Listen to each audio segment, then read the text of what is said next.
Hello crafty friends. I wanted to take a few minutes and make a short video where I walk through this project that I made for Tim Holtz Sizzix Chapter 2.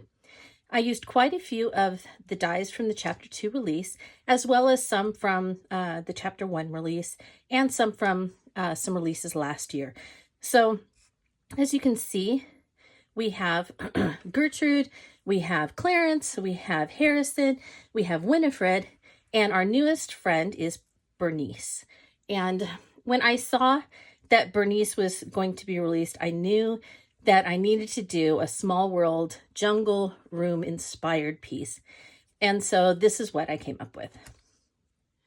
Before I get very much farther into this quick video, it is going to be quick because most of you probably know I was in the hospital for 10 days with pneumonia, and I'm still working on getting my stamina back.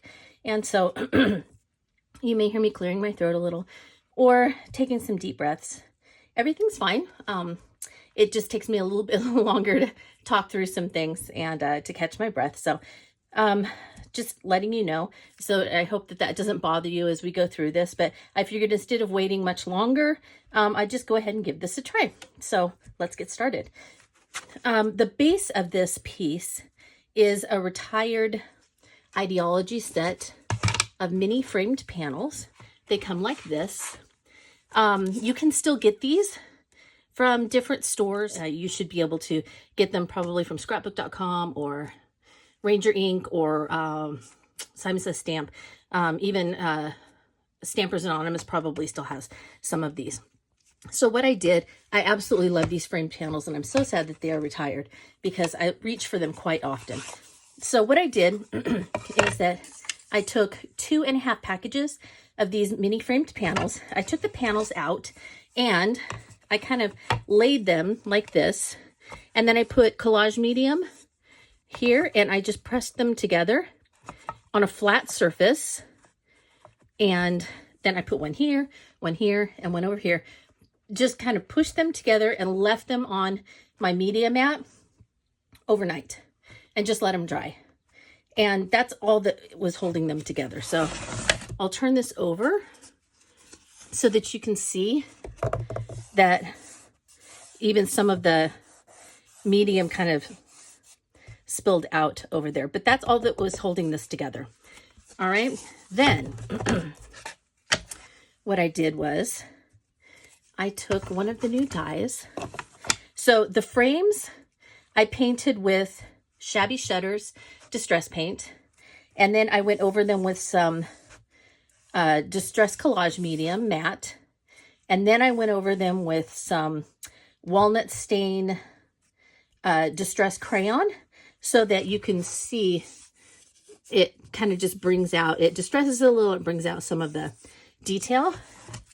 And then I just set all the frames aside. We put these on later. Okay, now what we need to work on are the backgrounds for each of the frames. Now, if you have ever ridden It's a Small World, the ride at Disneyland, it's at Walt Disney World, it's at every Disney park except Shanghai Disney. Every other Disney park has a version of It's a Small World. They're all slightly different. Mine is based on the jungle room in the Disneyland It's a Small World. And so if you've ever ridden through that portion, you know that it has a lot of greenery in there, a lot of vines hanging down, leaves coming up. Also has a lot of flowers, Mary Blair style, and the animals are colored this way. So as you first come in, you meet the zebras and they are playing some drums and kind of rocking back and forth laughing. And so that's why I put Winifred kind of like she was rocking backwards. You have Harrison, but he is Simba, and he's in the middle, and he's got quite an orange coat on him. At the top, you have a very big pink elephant that moving back and forth. You have then the beautiful Bernice, but in the Disneyland version, she is pink with purple flowers. She has eyelashes, and she has teeth. And so I'll tell you about those in a minute, how I got those on her. But this represents the Disneyland hippo. At Walt Disney World, she is blue, and she has one of her eyes blinking, which is endearing also. Then as you exit that room, there are 3 or 4 giraffe that are orange, and they have pink flowers on them, and they have big poofy antenna or horns or whatever those are on the giraffes. That's why I made poofy antenna horns on my giraffes as well. And I also turned one this way because they are going different ways. Their heads kind of rock back and forth. That was my inspiration. I was picking my Mary Blair inspired colors and all of that to make this as playful as the Disneyland It's a Small World ride, which, by the way, does happen to be the original It's a Small World ride from the 1964 World's Fair in New York. And then they brought it to Disneyland, and they put it in Disneyland in 1966. And Raleigh Crump designed the outside facade based on Mary Blair's artwork. And it was opened with Walt Disney and children from around the world who poured water from different oceans around the world into the waterway there at the Small World at Disneyland. And that was actually, sadly, the year that later on in December, Walt Disney passed away. So Small World was put into Disneyland. Complete rides that Walt was a part of there at Disneyland. Okay, so let's talk a little bit about how I made the background, and then we'll talk about any of the details here on the our characters. If you look in the background, I'm going to use Harrison's box. If you look in the background here, behind Simba Harrison, you will see that on all of these, actually, I used the new Folk Art Flowers background die. And what I did was I cut this out of craft stock, like I do. If you followed me before, you know this is how I do most of the backgrounds on my vignette boxes or my tags or anything like that. I use the same exact technique all the time. And so what I did was, once these were all glued together, I cut out from the Folk Art Flowers 5 pieces of craft stock in just a, 4¼ what is it? 4¼ by 5½ inch piece. So I cut 5 of those, and then I put it on each of these panels. Okay, and so I put Collage Medium down, I put the craft stock down, and then I put Collage Medium over it to make sure that it was stuck down. So I did that for all 5 panels, and then once that was done, I went ahead and painted it with Pine Needles Distress Paint, because I wanted the background to be dark green like the room there in Small World. Then I didn't feel like it showed the detail enough for me. So once that was done and it was dry, I went ahead and covered it all with Collage Medium again, matte Collage Medium. And I rubbed it in so it was all smooth with my fingers. So I rubbed it in so it was nice and smooth and the paint was sealed. And then I used a Pine Needles Distress Crayon. I scribbled over it. And then I used a distress brush, and I went through and got it just a little damp, and I brushed it so that the dark green would go down into the crevices and show some of that detail there in the background. All right. So once that was done, then I needed to have my kind of jungle vine feeling with the leaves and the grasses and things like that. So that's where I turned to, oops, I forgot. All right, I found it. So I turned to the flower fill die, and I cut 5 of them, okay? And what I did was, in the center one, you can see I just used it as it is, and I put it down in the back. All right, so I colored some Mixed Media Heavystock with, I don't know, just some various green distress oxides and inks, so that I got a couple of different shades of green, because I cut several different things out of the different shades of green. So with one of the greens, I cut 5 of the flower fields. This one I used as it is. And then up here, I turned it upside down. So you can see this is this piece. So I turned it upside down so it was hanging down like vines. And then over here, I cut it in half and I put half of it over here and half of it over here. All right. So that's kind of how I did that. And then over here, I did the same thing where I cut it, and you can see here's this piece, put it over here. You can see this flower right here. And then I did the same thing over here. Here is this piece. All right. And you can see that. And then I put this over here, which most of it got covered up, but that's okay. I know it's there. And so I know it's complete. All right.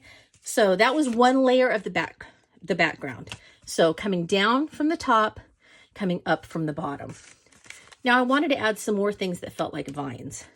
So I reached for something from Chapter 1 release, and that was this Funky Nature set. So I used this piece, and I cut it out of another one of those green pieces that I used, you know, different colors of the distress greens.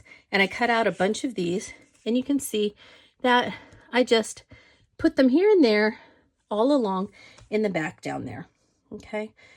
So those were kind of my vine feeling things coming down from the top. But for the bottom coming up, I used this piece and this piece, and I just put them down in here to feel like ferns and all kinds of different things that would be growing in a jungle. Now, another very prominent piece in that room is that they have these giant leaves that are kind of coming out, and they're covering up the stage areas. And so I cut this leaf quite a few times, and you'll see that it has another piece for the veins, but I kind of wanted that homemade Mary Blair feel to it. So I didn't cut this piece out. I only cut the leaf out, and then I used like a white pen, a white gel pen, and I just drew the veins in. So you can see that it has kind of that hand artistry Mary Blair feel to it. And then I wanted to add some of the flowers that they had. They have huge flowers throughout. And I also wanted to tie some of the colors together. So I used this is ripe persimmon that I used in here, and I added some campfire and some of the, I think, tea dye and some things like that on Harrison. But the orange, for the most part, is ripe persimmon. So I colored some of these flowers right here with the center from the Funky Nature. And that's all that these are. I just layered them. So I cut a whole bunch of them. This, I think this is Stormy Sky and Tumbled Glass, if I remember correctly. And then the pink, I used lots of Kitsch Flamingo and some ripe raspberry, because the elephant has a bright magenta pink around the elephant in that room. So I brought in some of the deeper ripe raspberry as well. And I just altered all of those colors, you know, within the flowers to just try and pull it all together. So that's kind of what I did to balance out the colors. The hippo in that scene does have purple flowers. So I think I used Wilted Violet for these flowers here, and it looks like squeezed lemonade for the yellow centers on her. And I added some eyelashes because she does have eyelashes in that room. So I cut 2 extra little tail pieces and used that as her eyelashes. And for her teeth, I just used these pieces that were cut out of her nose, and I just trimmed off the kind of pointy end to make it look like teeth. And so that's kind of how I added her teeth in there, because the one in the room does have her teeth. So last thing is I had these little tiny palms. I cut 2 extra little tail pieces and used that as her eyelashes. And for her teeth, I just used these pieces that were cut out of her nose, and I just trimmed off the kind of pointy end to make it look like teeth. Last thing is I had these little tiny pom-poms. I remembered I had those, so I just grabbed them and I colored them with picked raspberry distress ink and just glued them on with collage medium. onto the antenna. I keep calling them antenna, but I think they're horns. So anyway, I just glued them on there because the ones in Small World are they're puffy pom-poms. I had to have puffy pom-poms on mine too. And then they also have pink flowers. So again, I used the same pink flower on the whole project from Funky Nature Chapter 1. The other thing that I didn't cut Harrison. He's the full thing, but I did cut the bodies off of the giraffe so that they fit.